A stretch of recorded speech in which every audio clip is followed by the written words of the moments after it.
Bonjour, donc Benoît Tournier de la société Sierra Wireless.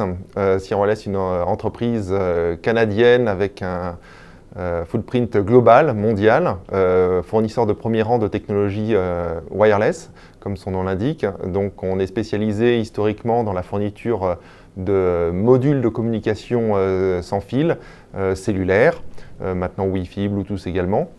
Avec un fort accent dernièrement sur le cellulaire LPWA, donc Low Power, longue portée.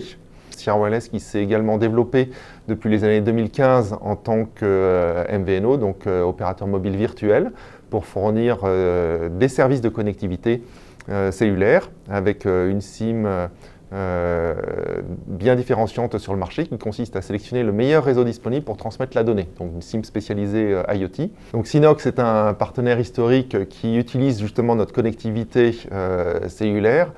Comme je le disais, son intérêt c'est d'être équipement agnostique, je dirais module agnostique, donc ça marche bien entendu avec les modules Sierra Wireless, mais également avec d'autres modules du marché, donc potentiellement avec n'importe quel type d'équipement qui a besoin de connectivité cellulaire.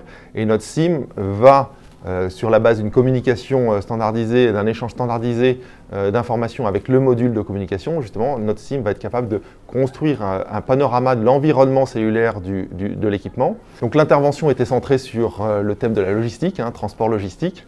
Et donc je voulais partager certaines expériences sur cette rupture technologique qui est le cellulaire LPWA. LPWA, c'est un acronyme qui veut dire Low Power Wide Area.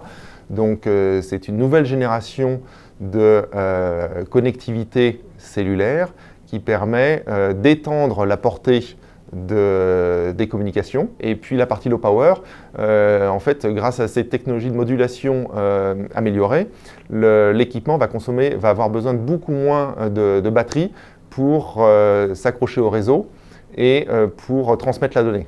Tout en réduisant le coût, ça c'est la troisième composante que je n'avais pas citée, mais qui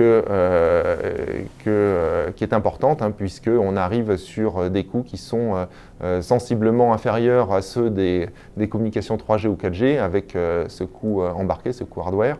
On se rapproche des coûts de la 2G, en fait, historiquement.